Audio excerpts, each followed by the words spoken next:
Buenas noches, bienvenidos. En esta segunda noche de biblioteca tenemos el gusto de presentar dos nuevos libros de Jacques Lacan, publicados en castellano, lo que siempre constituye un acontecimiento para la escuela.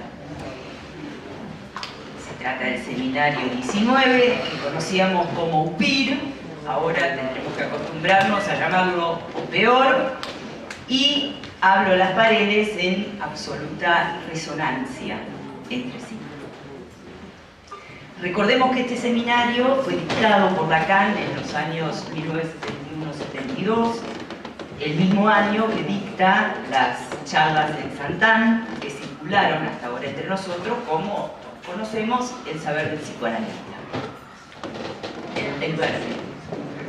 Lo tenemos en El verde. Ah, sí. Y cuando recorremos el índice de o peor, junto con las clases del seminario, entramadas con ellas, aparecen en un orden cronológico, ordenadas por la fecha en que fueron dictadas, las últimas 4 charlas dictadas por Lacan en la capilla de Saint-Anne, las que circulaban en el saber del psicoanalista. Y Hablo a las paredes, de algún modo completa este seminario, puesto que recoge las 3 primeras charlas de Lacan en Saint-Anne. De modo que se va armando cierta lógica que debemos a la orientación que imprime Jacques Miller en el establecimiento de los textos de Lacan. Es una lógica, una escansión en el pensamiento de Lacan, y representa la inscripción de un momento crucial en su enseñanza.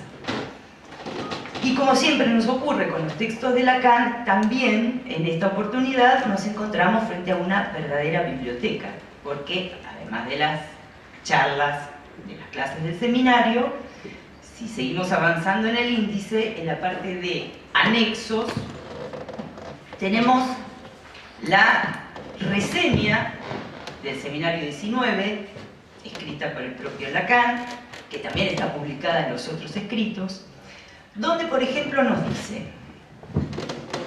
la cuestión no es la del descubrimiento del inconsciente, que en lo simbólico tiene su materia preformada, sino la de la creación del dispositivo en el que lo real toca lo real, es decir, lo que articulé como el discurso analítico. Esto nos da ya una idea de cierta ruptura que va delineando la orientación de su enseñanza. También encontramos, además de la reseña, un apartado que figura como biblioteca del seminario 19, lo que a nosotros nos ahorra un montón de trabajo, porque ahí tenemos todas las referencias del seminario ligadas a otros campos del saber, por ejemplo la filosofía, la lógica, las matemáticas, y en los capítulos 1 por 1, las referencias en cada capítulo de aquellas referencias, valga la redundancia, que remiten a la propia enseñanza de Lacan o a la de sus contemporáneos o ciertas citas que se van esclareciendo. Bueno, esta breve introducción nos permite ubicar el marco en que se inscribe este seminario y Hablo a las paredes en cierta línea del pensamiento de Lacan. ¿Pero cuál? En la contratapa de O peor, Jacques Miller escribe: aquí comienza la última enseñanza de Lacan. Allí reside lo que les enseño, y sin embargo, todo nuevo, renovado, patas arriba. Por eso convocamos a los invitados de esta noche para que nos transmitan, de acuerdo a su opinión, cuál es esa enseñanza fundamental, ese punto de inflexión que hace de este seminario, en absoluta sintonía con Hablo a las paredes, un hito en la enseñanza de Lacan. Bueno, Gerardo Arenas, que además de miembro de la EOL y de la EPP, es el traductor del seminario Peor, así que va a tener una doble participación. Quiero recordar también que Hablo a las paredes, está traducido por Dora Zaroca, ambos textos revisados por Graciela Brodsky y, como decía, bajo la dirección de Jacques Lambert. Silvia Ons, AME, de la EOL, de la MP, y entre muchas otras cosas, es una de las responsables del Departamento de Filosofía y Psicoanálisis, la razón de Freud, y Mónica Torres, AME, de la EOL y de la MP, y también, entre muchas otras cosas, una de las responsables del Departamento de Estudios Psicoanalíticos de la Familia Enlaces. Bueno, le doy la palabra a Gerardo.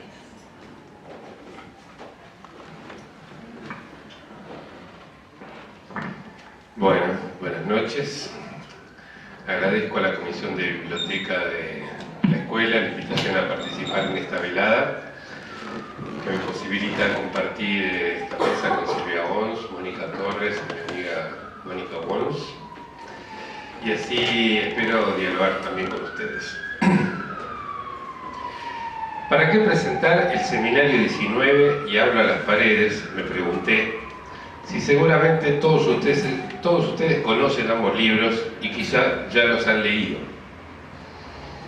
En general, presentamos libros para intentar que la gente los compre rápido y, es el objetivo de máxima, que los lea. Pero cuando se trata de volúmenes que integran la enseñanza de Lacan ante un público formado por analistas que se consideran lacanianos, esa función es por completo superflua. Aquí no tiene sentido alguno esgrimir argumentos de librero, del estilo, para este día lluvioso puedo ofrecerle algo como Hablo a las paredes o peor. Una presentación tampoco es el sitio más adecuado para dar una clase sobre el libro o sobre el autor. Y en consecuencia, el presentador suele hablar del deleite que le produjo leer esa obra o intenta contagiar a los presentes un modo, el propio, de encarar esa lectura. Pero nada de eso tiene mucho alcance si no trasciende el ámbito de los gustos de quien habla.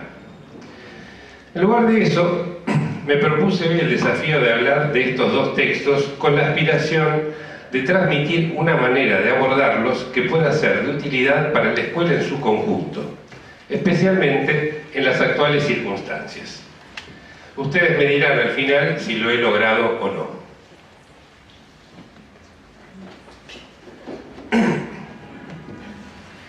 En Habla a las paredes, Lacan destaca cuánta importancia otorga a la relación del psicoanálisis con la lógica.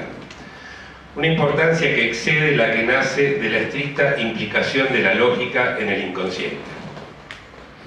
De hecho, él da comienzo a su seminario de ese año anunciando que explorará una nueva lógica y señalando que todo cuanto la lógica diseñó desde su origen para relacionar el lenguaje con lo real, puede permitirnos localizar ciertas líneas de fuerza de ese campo del lenguaje descubierto en la experiencia analítica.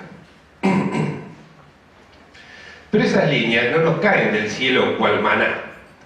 Deben ser inventadas, debemos producirlas, tal como Faraday inventó 2 siglos atrás las líneas de fuerza de un campo electromagnético. Aquí, por ejemplo, Lacan parte de Aristóteles, pero de inmediato modifica en más de un aspecto lo que éste aporta y con el fin manifiesto de tomar en cuenta lo que incumbe al discurso analítico y lo que éste permite concluir.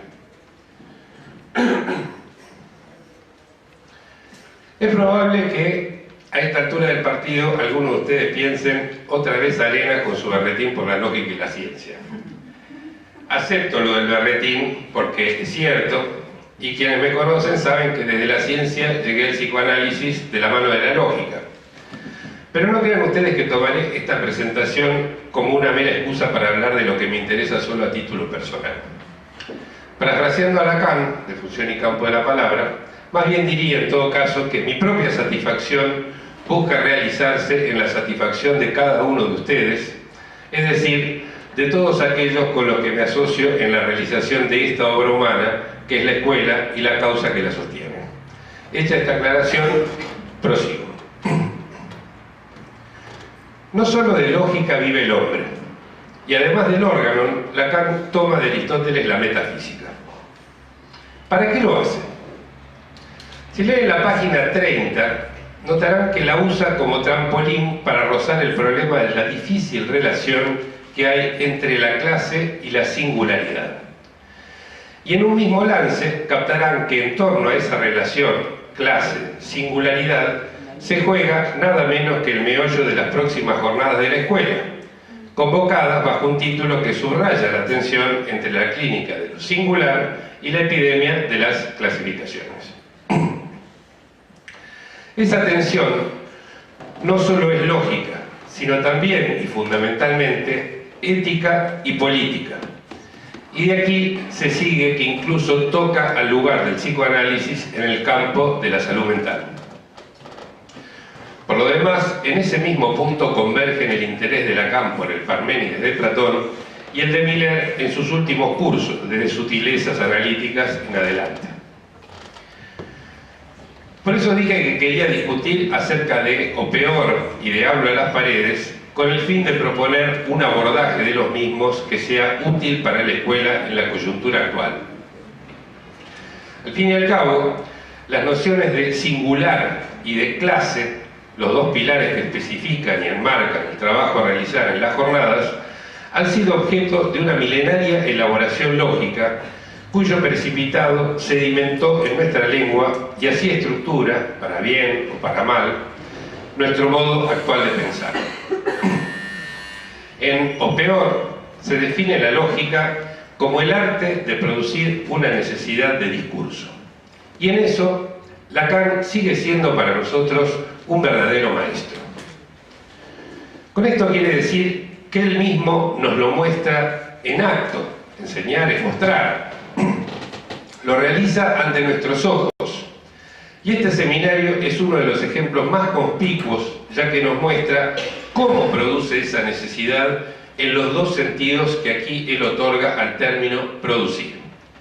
En efecto, Lacan prueba que lo que él produce era antes inexistente, y se toma el trabajo de hacerlo, ese es el segundo sentido, tal como lo hace cada analizante en virtud de la repetición sintomática.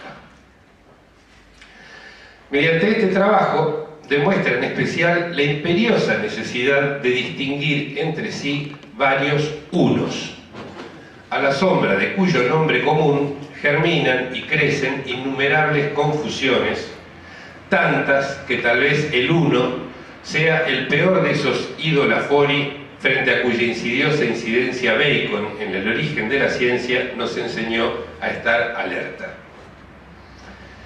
Entre ellos hay varios unos que él ya había delimitado en mayor o menor medida a lo largo de seminarios anteriores.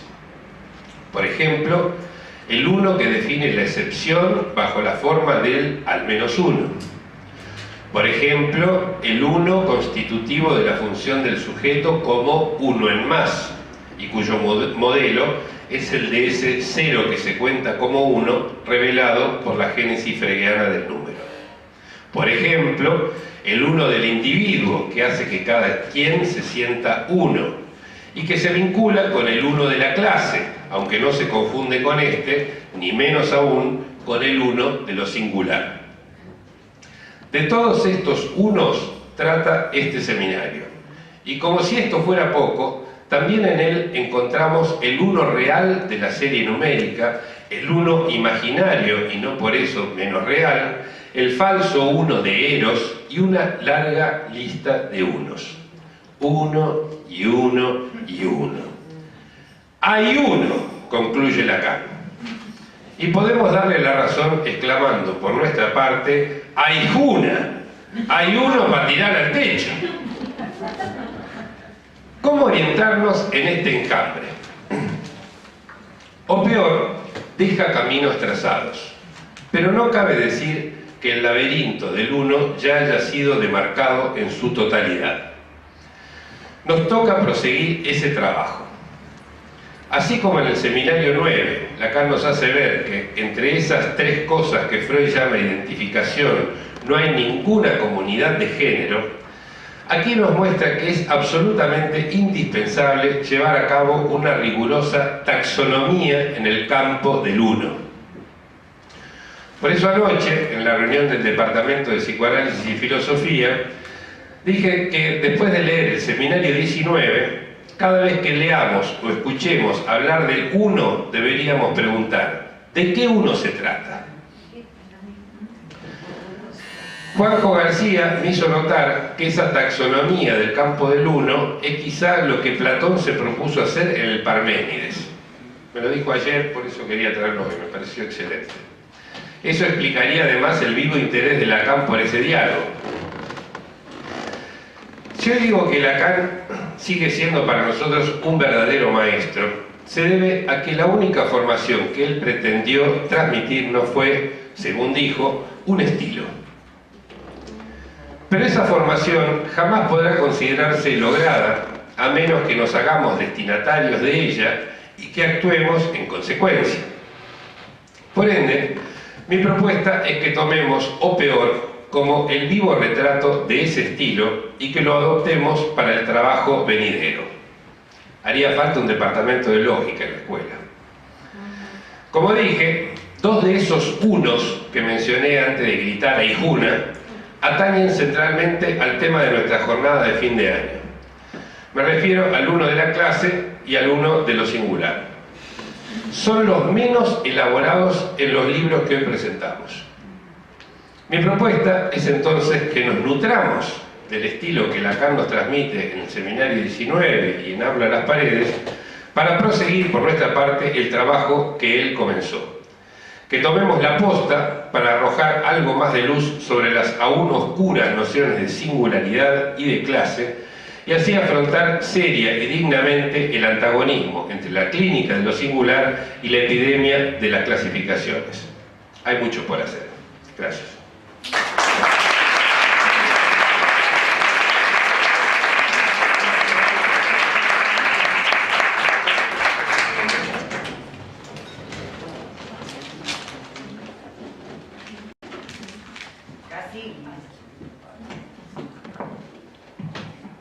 Casi como una propuesta de trabajo que seguramente vamos a tomar, y van a ver que el trabajo de Silvia Ons está en total, bueno, los tres trabajos en total resonancia, pero es casi como si fuera, ¿no?, la segunda parte. No, hay una conexión absoluta, así que le paso la palabra a Silvia Ons. Bueno, muchas gracias por esta invitación. Yo también voy a tomar el tema del uno, porque también quiero plantear cierta dificultad que a veces se escucha en relación a ciertas cuestiones, donde se tiende muchas veces a identificar el uno con el ser, ¿no? Por ejemplo, cuando se habla de el ser de goce, ¿no? Y me parece que este seminario nos llevaría justamente a replantear esto.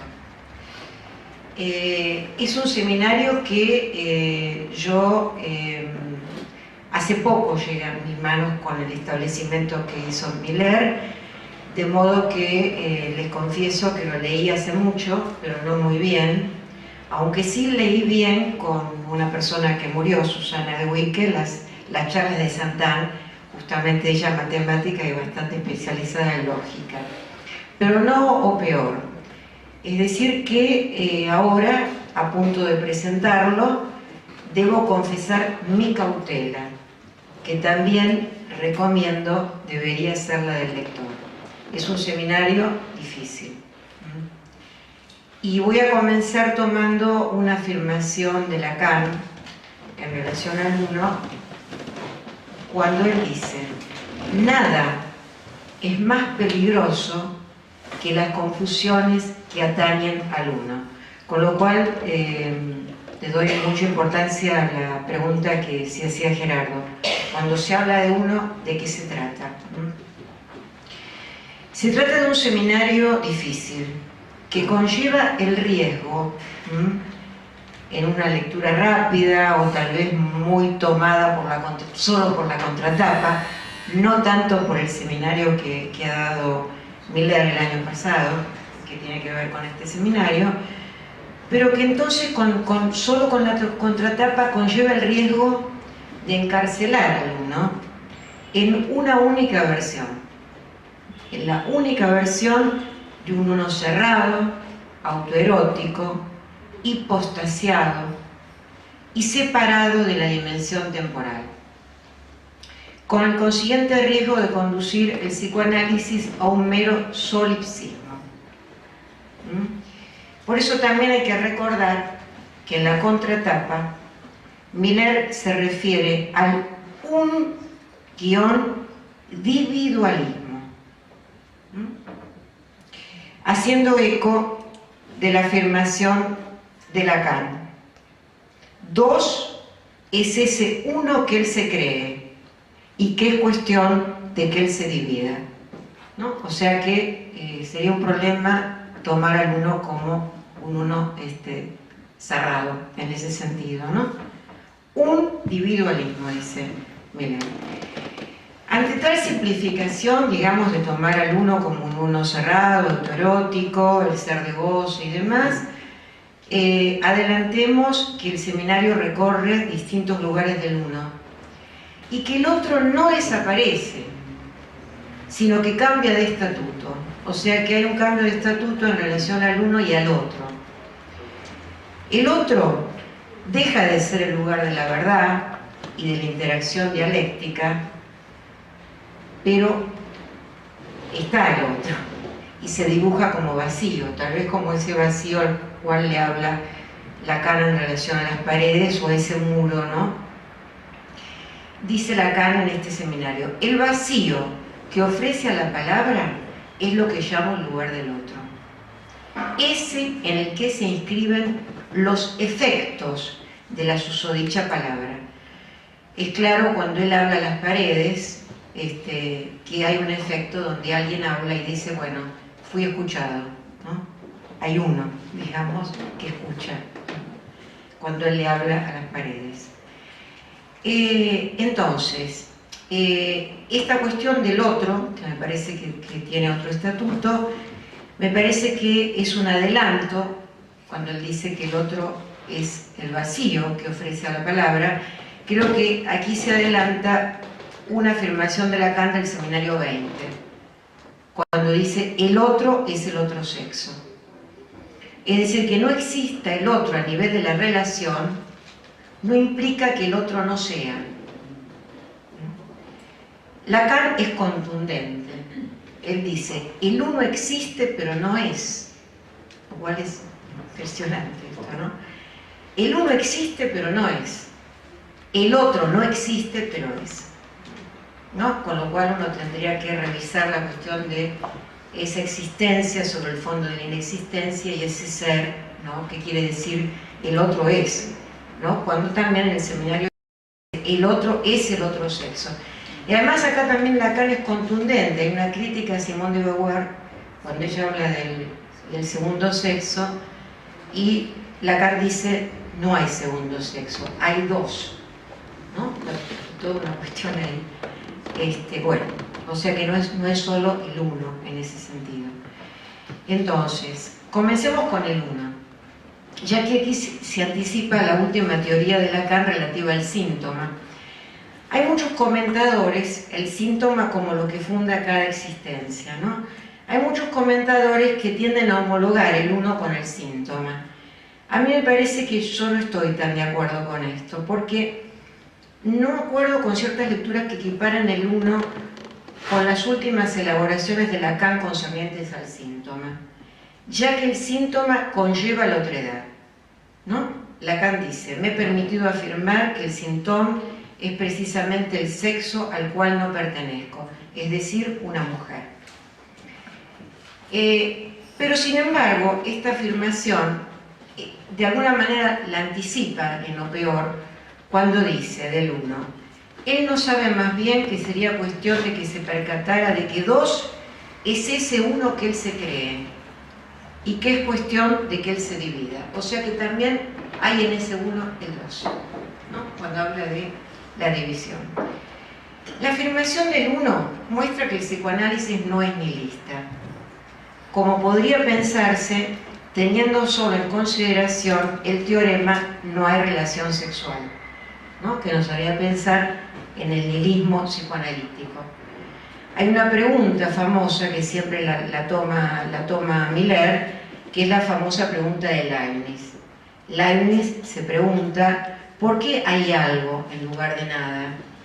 ¿No? Esta fue la pregunta de Leibniz, y Lacan responde, hay uno. Cuando Lacan responde, hay uno, retoma la tradición griega. Y acá me parece muy interesante qué toma de la tradición griega. Lacan no toma tanto el famoso poema de Parménides, sino que toma el diálogo, el Parménides de Platón. Y yo encontré cierta similitud entre el pensamiento de Lacan. Es claro el gusto que él tiene por este diálogo, y por supuesto que tiene que ver con mi gusto por la filosofía, un gusto que yo adquirí a partir de Lacan. O sea, a Lacan le debo ese gusto, ¿no? Porque cuando empecé a leer a Lacan, me sentí obligada a tomar las referencias filosóficas, lo cual no me había ocurrido con Freud.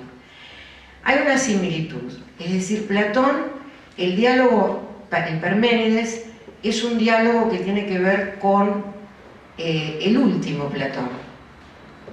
Es un Platón que ya no es el Platón optimista, ya no es el Platón de la dialéctica, ya no es el Platón del furor que aparece en el banquete, sino que es un Platón que se propone pensar la cuestión de lo real, a su modo, ¿no? Entonces es interesante porque en este diálogo Platón abandona la teoría de las ideas y también la dialéctica ligada a los diálogos anteriores. Creo que hay cierta correspondencia con Lacan. Miller habla de un Lacan en la última época no tan optimista como en la primera, ¿no? Un Lacan, yo no diría pesimista, pero no tan, digamos, entusiasta como cuando tomaba a Hegel y a la dialéctica hegeliana, ¿no? Entonces uno puede tener presente algo que dice Lacan y que a mí me ha llevado me ha obligado a leer el diálogo, donde Lacan dice en la reseña: ¿lo han leído como yo? No es indiferente para la presente reseña. O sea que leer este seminario es también leer Parménides, leer a Frege, leer a Cantor, es decir, tomar las referencias para no decir cualquier cosa, ¿no? Entonces, si para hablar del amor, Lacan eligió el banquete, es interesante, para hablar del amor eligió al banquete, es decir, eligió al Platón, digamos, más eufórico, al Platón de la teoría de las ideas, al Platón de la dialéctica. Para referirse al uno, privilegia al Parménides.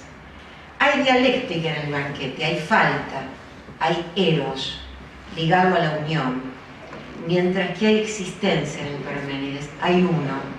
Hay abandono de la dialéctica en su faz ascendente, porque hay que diferenciar la dialéctica en su faz ascendente y la dialéctica en su faz descendente, que es la dialéctica que separa y distingue, es una dialéctica que tiene cercanía con la lógica, si se quiere, y esta es la que aparece en el Parménides. Tanto peor como este diálogo responden a momentos que operan cual bisagras, tanto en Lacan como en Platón. Si decimos que en Lacan hay abandono de la dialéctica, notamos algo similar en Platón.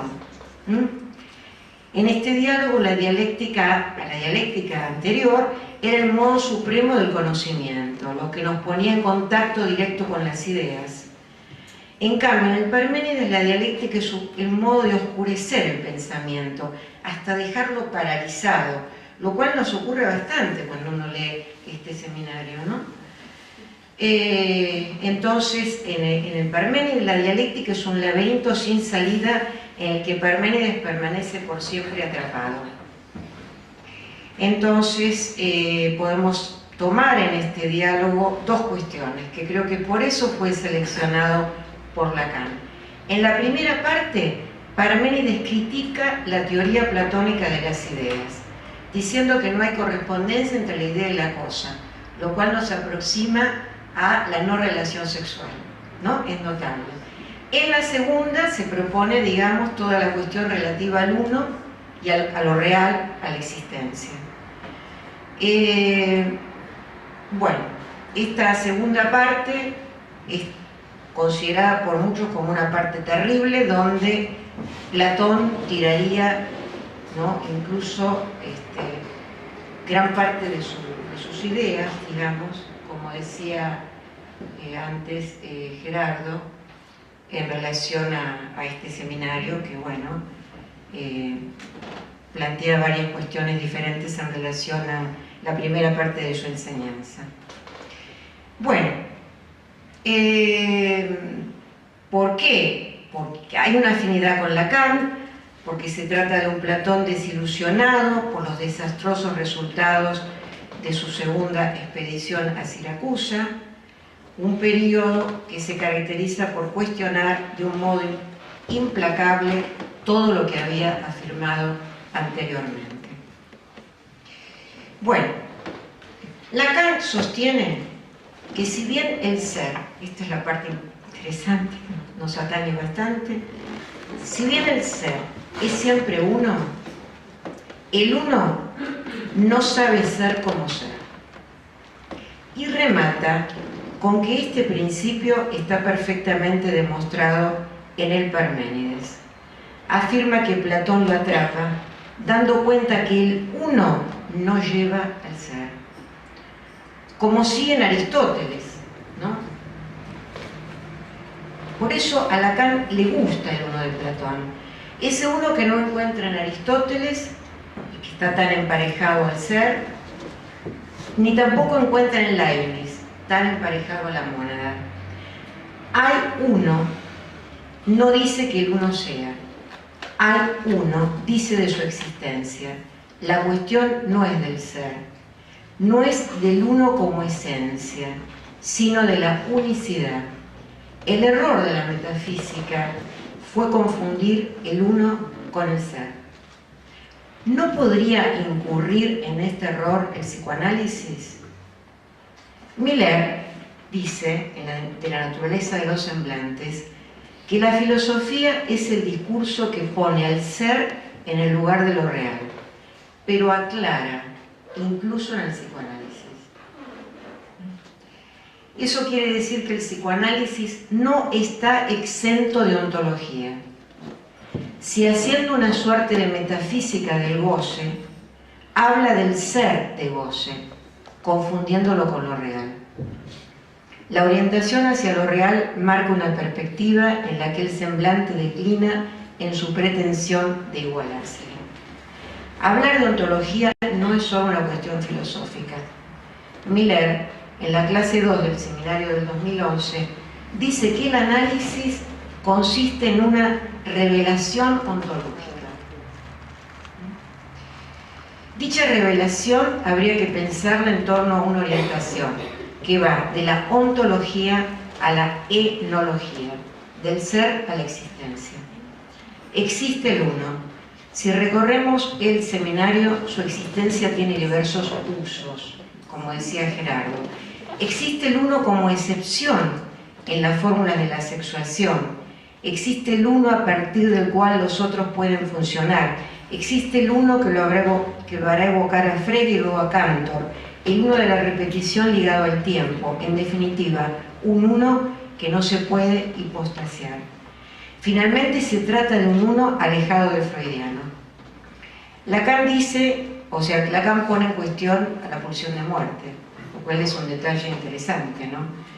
Lacan dice que el lunario, él no lo inventó, ya que fue extraído de Freud, pero que el término que propone a partir de este seminario es nuevo, poniendo en tela de juicio a la díada de Eros y Tánatos. No se trata del Eros que tiende a la unión, quebrada por la pulsión de muerte. Se trata de un uno que no hace relación con el otro.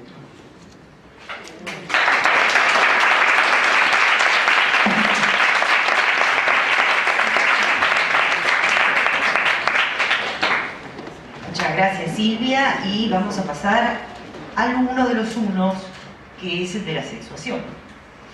Le paso la palabra a Mónica Torres.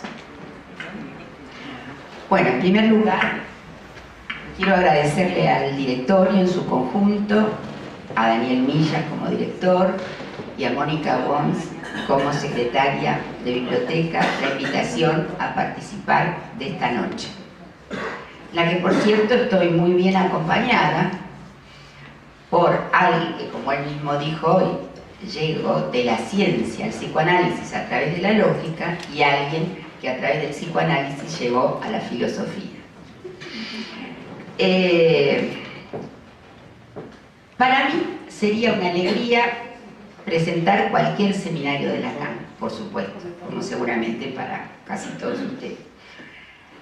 Pero con lo peor, o UPIR, como solíamos llamarlo, guardo una relación especial que es quizá una de las razones que ha hecho que hoy esté en esta mesa presentándolo.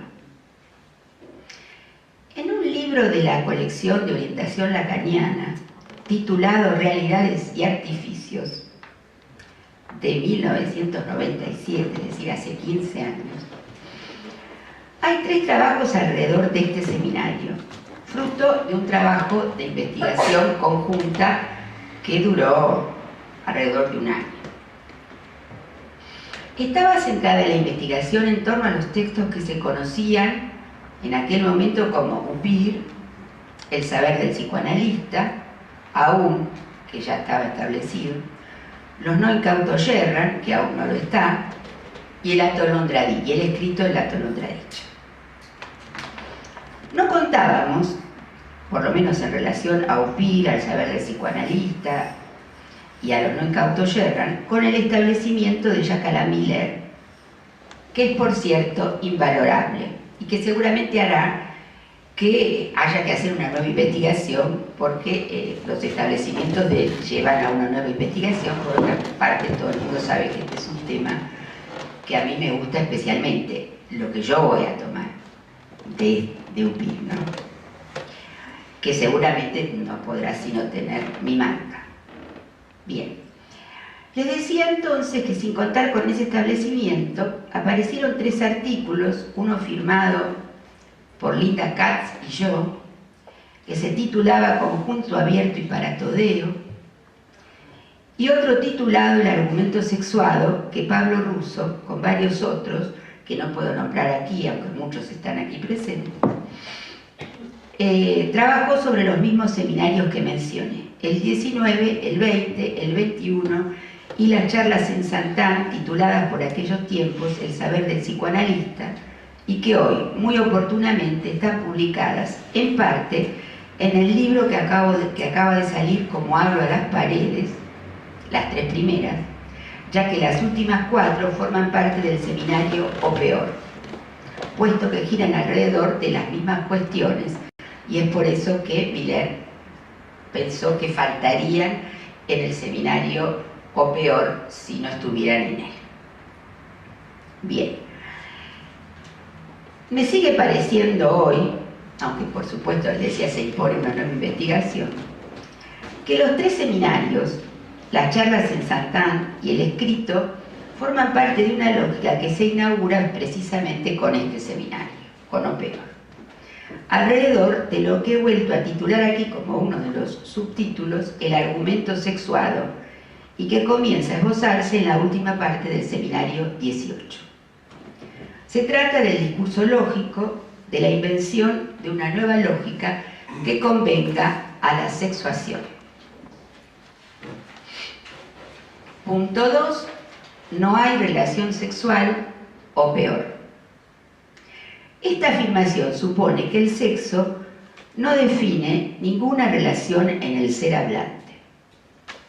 A la vez, en Hablo a las paredes, Je parle au mur, Lacan afirma, hombres y mujeres, eso es real. Pero agrega, no somos capaces de articular en la lengua nada que tenga relación con ese real. La especie humana tiene una especial y anómala relación con su goce. El valor de los parteners diferentes designados como el hombre y la mujer es inabordable para el lenguaje, porque el lenguaje funciona precisamente como suplencia del goce sexual. De ese modo, ordena la intrusión de goce en la repetición corporal. Lo real se define como lo imposible, lo que se revela por la captación del discurso lógico, a la altura de este seminario. Se trata de privilegiar lo real lógico. Lacan nos propone que es posible escribir, como en matemáticas, la función que se constituye a partir de que existe el goce sexual, que precisamente es la que obstaculiza la relación sexual, y que se escribe phi de x. Esa función, llamada phi de x, a partir de ahí empieza entonces a formular lo que va a plantearse como las fórmulas de la sexuación y que llegarán a su culminación en el seminario 20. Punto 3, conjunto abierto y paratodeo. Esto divide a las lógicas en dos dimensiones, pero a la vez, dentro del paratodeo, uno puede encontrar también dos dimensiones. Voy a citar aquí a Lacan de Leturdi, o el atolondradicho, porque me parece que en verdad en todos estos textos hay una conexión. Dice así Lacan, que no es fácil, ¿no? La castración hace de relevo para lo que en cada discurso se connota de virilidad. Hay pues dos dimensiones del para todo hombre. La del discurso con el cual se paratodea y la de los lugares donde eso se tombrea, sacetom. Es un juego de palabras entre, digamos, eso hace hombre y eso se corta. Es decir, que algo se corta del para todos. Lacan nos dice que allí se conjuga el todo de la universal, que estaría del lado del para todos, modificado en el para todo del coautor por el existe uno, que lo cuántico le aporta. Es decir, que ya hay dos dimensiones del lado hombre, digamos. El no hay relación sexual no implica que no hay relación con el sexo. Es precisamente lo que la castración demuestra, a saber que esta relación con el sexo no es distinta en cada mitad solo por el hecho mismo de que se las reparta. Las fórmulas de la sexuación implican el uso simultáneo de la lógica de la cuantificación que introduce los problemas del particular y del universal y de la lógica modal que se caracteriza en las proposiciones llamadas necesario, contingente, posible e imposible, que como sabemos Lacan diferencia cómo se asocian entre sí de cómo venían haciéndolo hasta ahora. La cuantificación divide el enunciado en dos elementos: el argumento o sujeto y el predicado o verbo. Lo universal se expresa entonces como todo X cumple o no la función, y lo particular se formula como hay un X, algún X, ningún X, no hay. No hay número exactamente proporcional para los dos sexos. Los dos sexos no están contenidos proporcionalmente en ese único significante que es el falo. De lo contrario, el falo sería ese punto ideal que daría la proporción exacta de la relación sexual. En las charlas en Saint-Anne, Lacan formula una tesis. Para el ser hablante no hay relación sexual. Hay una antítesis también, que es la reproducción de la vida. Cito otra frase de Leturdi. La vida sin duda reproduce. Dios sabe qué y por qué, pero la respuesta solo se hace pregunta donde no hay relación que sustente la reproducción de la vida. Cuarto, el muro y el amuro. En las charlas en Saint-Anne, hablo a las paredes, a los muros. Después voy a hacer un comentario sobre esta diferencia en la traducción. Lacan nos remite a un poema de Paul Fort que dice: si todas las niñas del mundo se dieran la mano, podrían dar la vuelta al mundo.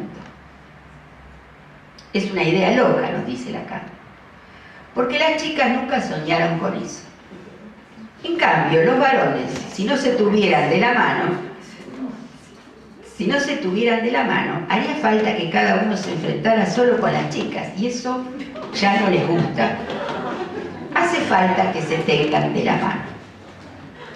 Para las chicas, eso es otro asunto. Ellas se agrupan de a dos, esto es precioso.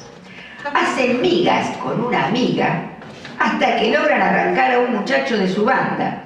Cuando logran esto, dejan de lado a la amiga, que por otra parte no se las arregla tan mal con eso.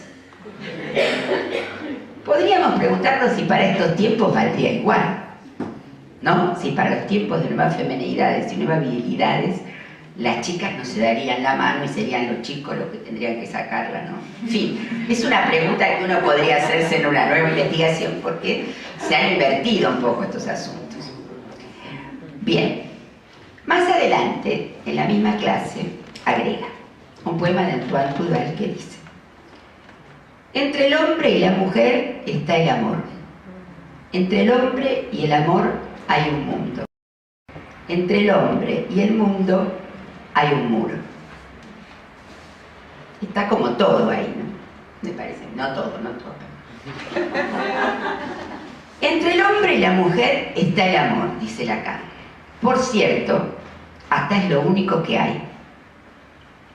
Pero cuando agrega, entre el hombre y el amor hay un mundo, dice, quiero decir, ustedes no lo lograrán nunca. Que esté el amor entre el hombre y la mujer, eso encaja. Cuando el poema agrega, hay un mundo queda flotando, pero con hay un muro, ahí se entiende que el entre, ¿no? Entre el hombre y la mujer, bien. Que el entre quiere decir interposición. O sea que hay un muro. Con hay un muro, nos aclara, quiero decir, el lugar de la castración. Entre el hombre y la mujer siempre se pone en juego la castración. Aquí Lacan hace un juego de palabras en francés entre el amor y la amour, el amuro. Juego que se pierde al traducir hablo a las paredes. Pero había que elegir entre privilegiar hablo a las paredes, en el sentido que también tiene en castellano de hablo solo, lo que se perdía si se traducía hablo a los muros. Pero al traducir hablo a las paredes se pierde el juego entre amor y amuro, que tiene su importancia. Son los problemas de las traiciones de las traducciones. Creo que fue una buena elección, pero había que aclarar eso, porque es bastante importante la relación entre el amor y el amor. Bien, el punto 5, el 1 que no accede al 2. De esto se ha hablado bastante del 1, y yo voy a decir otra cosa. O sea que evidentemente hay muchos unos. En la primera clase de O Peor, Lacan plantea las consecuencias de esta nueva lógica.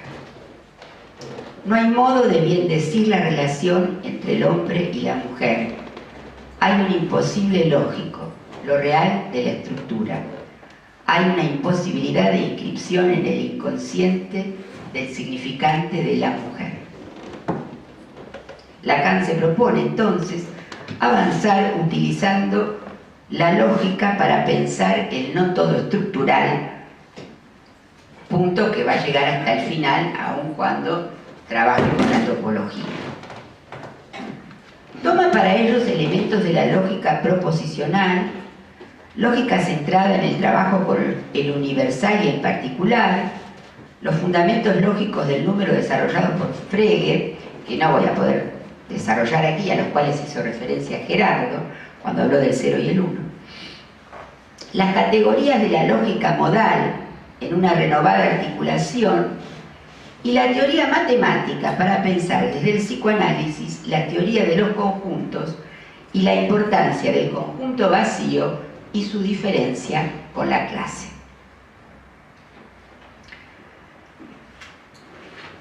Lacan se sirve de la lógica matemática para formular en la sexuación lo indecidible situado del lado derecho, o sea, del lado valor mujer.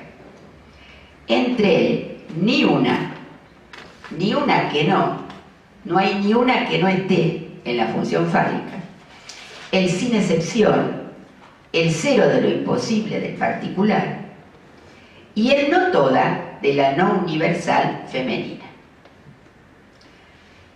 Del lado no toda, la mujer como valor sexual se sostiene en la contingencia del falo.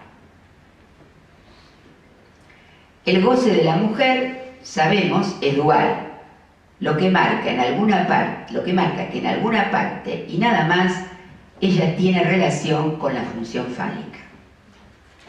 Entonces Lacan ubica al otro como concerniendo a la mujer, como ya lo dijo Silvia. Ella encarna la figura del otro con mayúscula por ser entre centro y ausencia. Centro es la función fálica de la cual ella participa particularmente, debido a que al menos uno, que es su partener en el amor, renuncia a la misma por ella. Ausencia, el no toda que no está contenido en la función fálica, sin ser por eso su negación. Ausencia, que no es menos goce por ser gozo-ausencia. Clase del 8 de marzo de 1972. En cuanto a lo que necesita la existencia, partimos entonces de lo indecidible entre el no todo y el ni una. Eso lleva a la existencia. De allí el hecho de que todos los hombres estén sometidos a la castración. Lo cual lleva a lo posible, puesto que el universal no es más que lo posible. Todos los hombres posibles pueden serlo, lo que lleva a todos los hombres posibles al objeto A, con el que sí tenemos relación. Esto conduce a la mujer, que se distingue por no ser unificante. No queda sino regresar al no toda, que es la expresión de la contingencia.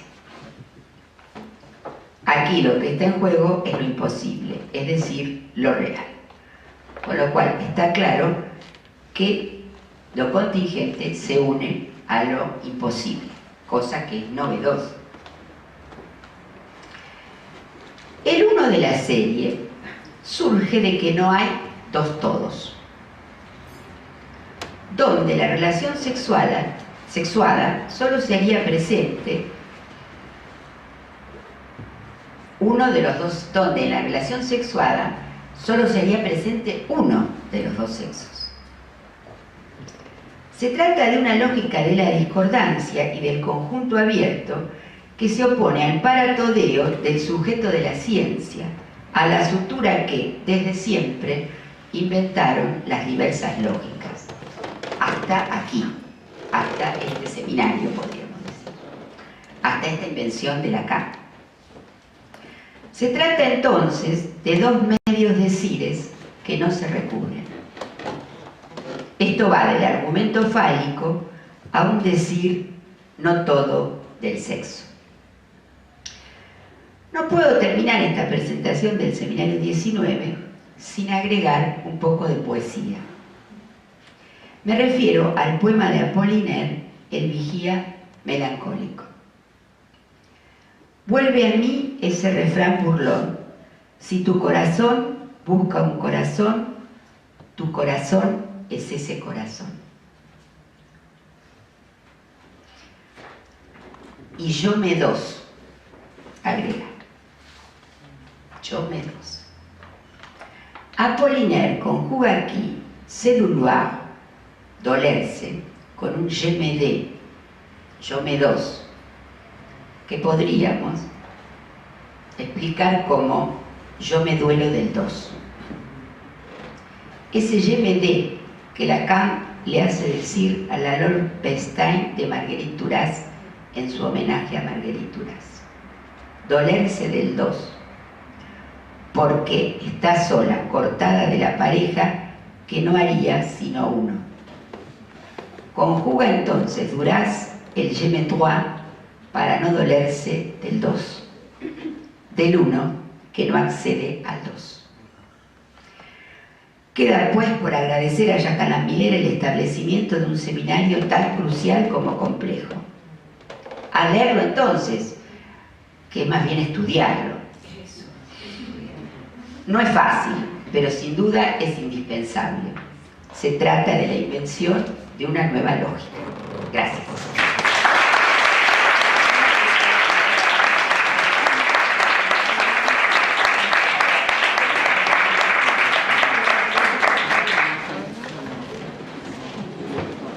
Bueno, nos espera un brindis y me sumo un poco a esto que los tres invitados han planteado a su modo, cada uno con su rasgo, que es alentar, a pesar de la dificultad, a la lectura, al trabajo de este seminario y de Hablo a las paredes. Pablo.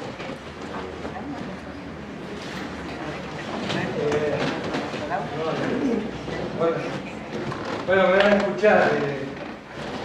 Digo así como... No, lo digo así. Me vinieron como recuerdos, algunos más antiguos, pero a pesar de que no sigo en la función, dadas las propuestas de estudio y de trabajo, ¿por qué no se pueden formar carteles? Podrían ahora, con los rasgos de ustedes, ser más uno de todos los que aquí quieran formar un cartel y ponerse a trabajar rumbo a la jornada, rumbo a el encuentro americano, el congreso de la MP, al menos 3 carteles para investigar lo que ustedes proponen, ¿no? Gracias. Aquí Irene muy de acuerdo. Yo sigo un poco, me queda un poco la... Excelente. Gracias. Bueno, tomamos la propuesta. ¿Sí? Y la vamos a anunciar. Bueno, gracias por la presencia. Por 4 más 1, la nueva publicación digital. Gracias a todos, gracias a los invitados y los invitamos a el brindis.